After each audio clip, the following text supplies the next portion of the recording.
जी good morning everyone. देखिए, axis bank को लेकर ब्रोकरेजेस बुलिश नज़र आ रहे हैं।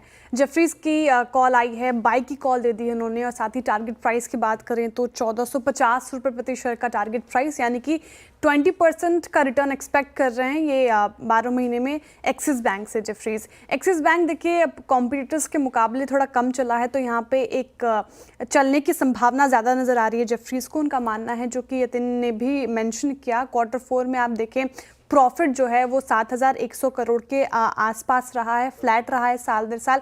अनुमान भी यही लगाकर चल रहे थे, तो अनुमान के मुताबिक रिजल्ट ने कहीं ना कहीं सेंटिमेंट थोड़ा सुधारा है।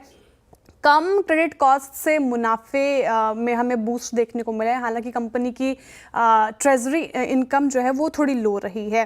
पीयर्स के मुकाबले अगर आप कंपेयर करें तो ग्रोथ और एसेट क्वालिटी के मोर्चे पर बैंक दूसरे बैंकों से थोड़ी पिछड़ती नजर आई है, लेकिन निम्स बैंक की निम्स जो है वो बेहतर है दूसरों के कंपेरिजन में। ग्रोथ और लिक्विडिटी जिस तरीके से इंप्रूव हो रही सिस्टम में, एक्सिस बैंक को भी इसका फायदा मिलता हुआ नजर आएगा। हालांकि रेट कट के चलते ईपीएस का अनुमान जेफरीज ने घटाया है। इस बुलिश नजर आ रहे हैं इस पर्टिकुलर काउंटर को लेकर। जेफरीज और नोमुरा दोनों ने ही रिपोर्ट जारी की है, दोनों ने ही बाय की कॉल दे दिया और टारगेट प्राइस भी देखिए अच्छा बढ़ा दिया है। जहां 2000 का टारगेट प्राइस एसबीआई लाइव दे रहे हैं, नोमुरा भी 1800 प्रति शेयर का टारगेट प्राइस दे रहे हैं।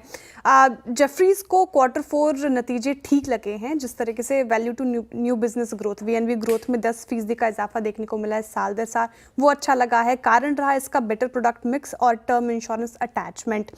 साथ ही मैनेजमेंट एसबीआई की सेल्स की अर्ली डबल डिजिट ग्रोथ को लेकर बहुत ही कॉन्फिडेंट है।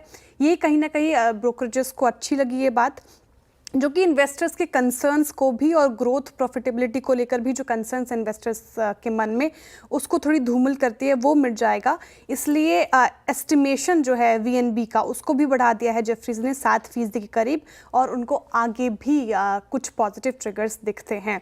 नोमुरा ने भी यही सारे पॉइंट्स हाईलाइट किए। उन्होंने कहा है कि वीएनबी मार्जिन इस तरीके से एक्सपैंड हुआ एक पॉजिटिव ट्रिगर है, इसलिए फिलहाल एसबीआई लाइफ आप बाय कर सकते हैं। हाँ, इंटरेस्टिंग। ब्रोकरेजेस टेक महिंद्रा को लेकर ऑप्टिमिस्टिक ही नजर आए। 2 रिपोर्ट आई है। देखिए, नोमुरा भी बाय की कॉल दे रहे हैं। टारगेट प्राइस देखिएगा तो 1630 रख दिया है, 1445 के करीब कामकाज कर रहे, तो वहां से करीब 12% का रिटर्न एक्सपेक्ट कर रहे हैं। मॉर्गन स्टैनली ने इक्वल वेट की कॉल दी है और 1550 का टारगेट प्राइस, 7% करीब रिटर्न वो एक्सपेक्ट कर रहे हैं। नोमुरा का मानना है मार्जिन के जो एस्टिमेशन मार्जिन अच्छे आए Q4 में एस्टिमेशन के मुताबिक, एस्टिमेशन को बीट किया है इनफैक्ट। और जो एक और चीज़ अच्छी रही, डील विंस और पाइपलाइन स्ट्रॉन्ग अच्छी थी, जो आपने भी मेंशन की। लेकिन मीडियम टर्म के लिहाज से थोड़ी प्रोग्रेस धीमी रह सकती है टेक महिंद्रा की, नोमुरा का ये मानना है। मॉर्गन स्टैनली कह रहे हैं कि पीयर्स के मुकाबले आप देखें तो रेवेन्यू के मोर्चे पर कंपनी ज़्यादा बेहतर परफॉर्म करती हुई नजर आई है। एबिट मार्जिन 15%, वही ROCE 30% रह सकता है। फ्री कैश फ्लो का 85% कंपनी शेयर होल्डर्स को डिस्ट्रीब्यूट कर सकती है। स्ट्रेटेजिक विजन की ओर कंपनी प्रोग्रेस कर रही है, उस पर काम कर रही है। हालांकि जो मैनेजमेंट ने फाइनेंशियल 2027 के लिए जो टारगेट रखा है उसको अचीव करना थोड़ा मुश्किल हो सकता है, कंसिडरिंग मैक्रो एनवायरनमेंट। शिल्पा जी, क्विकली। स्लेंडर वेट की कॉल आ गई है मॉर्गन स्टैनली की तरफ से, और टारगेट प्राइस भी कट कर दिया है, 1050 का टारगेट प्राइस रख दिया है। Q4 के नतीजे खराब लगे उनको, ग्रोथ की संभावनाएं कम लग रही हैं, गाइडेंस नहीं दिया, तो फाइनेंशियल 2026 में ग्रोथ विजिबिलिटी नहीं दिख रही। मार्जिन को लेकर अनुमान भी घटा दिया है, रिकवरी होने में भी देरी संभव है, ऐसा कहा है। कहाँ नजरें रहेंगी तो डिविडेंड पॉलिसी रिव्यू पर नजरें रहेंगी कंपनी की, फर्म ने ऐसा कहा है। देखिए, फर्म का मानना है कि जो साइंट स्टॉक है वो अभी बहुत चीप है, वैल्यूएशन सस्ते हैं, लेकिन अंडर परफॉर्मेंस दिख सकता है, इसलिए थोड़ा कॉशियस रहें।